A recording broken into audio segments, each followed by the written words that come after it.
Ngayon mga bossing, rektahin na po natin. Magdedesisyon na po ang ICC, mga kababayan, in ilan daw? Now up to the judges. Magdedesisyon na daw po ang ICC, mga kababayan, patungkol doon sa confirmation of charges ng dating Pangulong Duterte. Defense counsel Nicholas Kaufman says it is now up to the judges of the International Criminal Court to decide the case against former President Rodrigo Duterte, who is detained in The Hague over allegations of crimes against humanity linked to his anti-drug campaign. Following the confirmation of charges hearing, Kaufman said both sides presented their arguments and the ruling from pre-trial Chamber 1 is expected within 60 days. 60 days, nako, ito na. Sabi naman po ni Atty. Cristina Conti, mga kababayan, nako, kumbaga tapos na ang boxing, no? At mukhang marerektahan na maikaso sa kanya yung mga crimes against humanity, etc., etc. Sabi naman ni Kaufman, mga bossing, masaya naman daw po ang dating Pangulong Duterte sa kinahinatnan daw po nung hearing ng confirmation of charges, mga kababayan. So ngayon, sa mga DDS, eto na. No, moment of truth na. In 60 days. Malamang mag-iiyakan na naman kayo dito.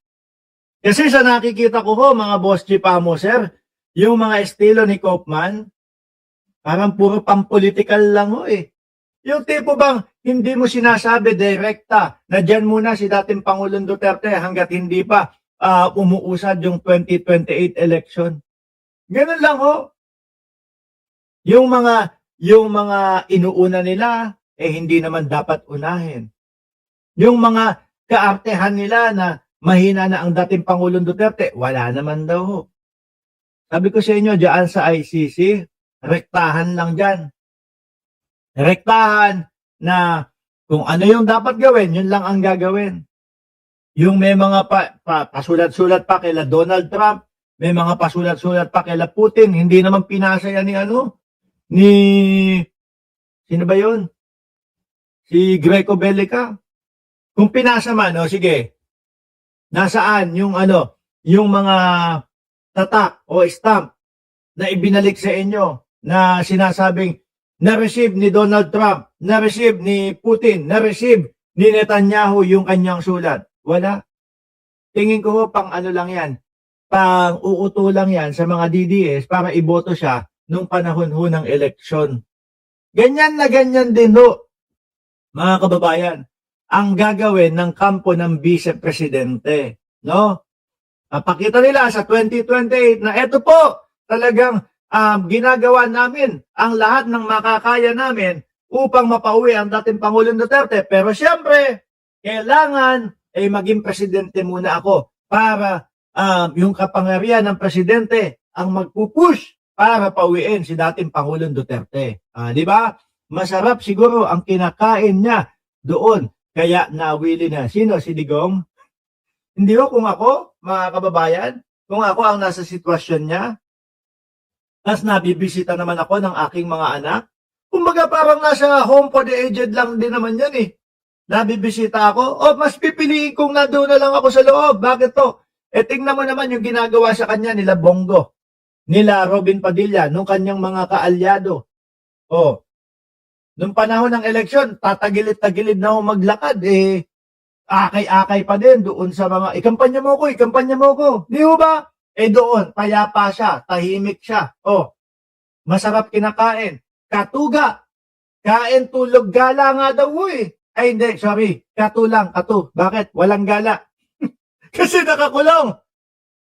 Hindi nga pala nakakagala. At least nandoon lang. Pero ayaw na din ng matatanda, yung mga paggala-gala Hindi na hindi na okay sa kanila yon. Mas gusto nila yung nakaupo sa tumba-tumba doon sa rocking chair, tapos nagaganchilyo. Sa mas mabuti pa, padalhan nyo ng pangganchilyo ang dating Pangulo. May enjoy niya pa yan. Diba? Habang nagaantay siya, kung tuluyan na siyang makakasuhan, kung tutuloy-tuloy na doon sa mga charges niya. Diba? Hanggang 10 taon.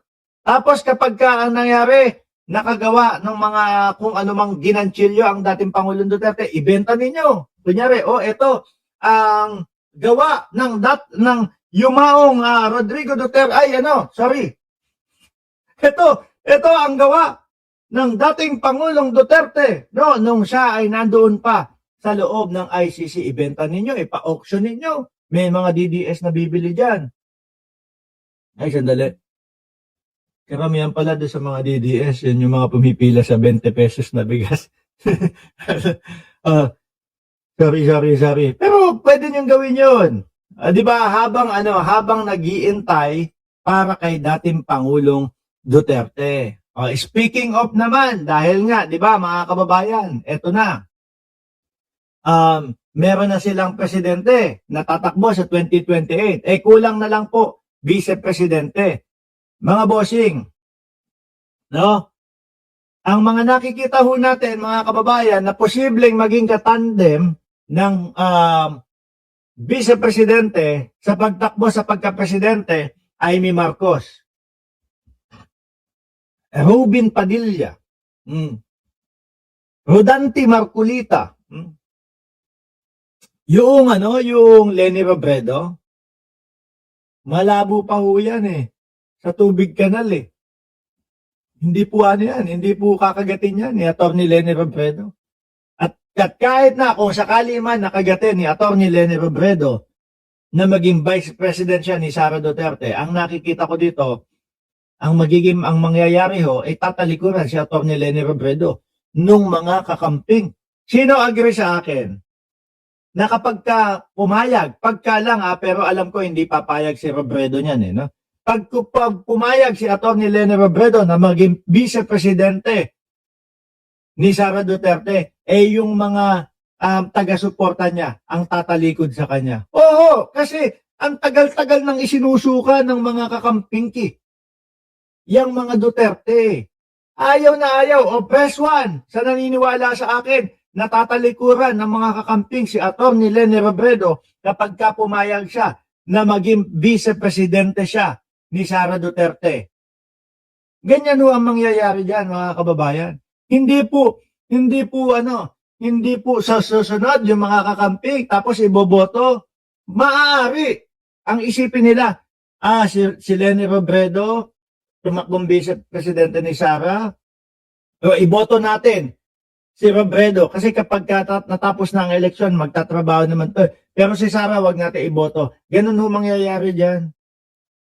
Kung si Rodante Marcoleta naman ho ang tatakbo, may mga nagsusulong. Itong nakakaraw ng Kung si Rodante Marcoleta naman po ang magiging presidente, vice-presidente ni Sara Duterte, mga kababayan, which is nga po, may mga Pilipino nang nagsusulong, mga boss Pamoser, no? Nilunsad itong nakakaraw ng Miyerkules Sa Ocos Cafe sa Barangay Tikay sa lungsod ng Malolos dito sa lalawigan ng Bulacan. Ang Press conference, Senator Dante Marcoleta to run as our VP for 2028.